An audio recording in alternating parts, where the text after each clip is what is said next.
নিজের হাতে ধরে ফেলে থাকে।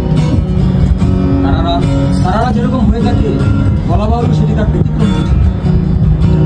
যাতে হাত ফসকে না পড়ে যায় সজোরে ধরে রেখেছিলাম হাতের মধ্যে। অবসন্ন ধুনিময় প্রাণোচ্ছল পায়রার বুকের মতো ধুকধুক করা কমল স্পন্দিত তারাকে কিছুক্ষণ মাত্র সামান্য শিথিল হতেই দেখা গেল নিষ্প্রাণ নিষ্পিষ্ট ছিটিয়ে যাওয়া তারাটি হিম ঠান্ডা সব মৃত হল।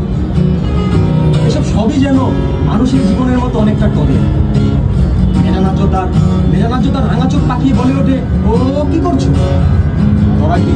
দরাকে সারা জ্ঞান করার মতো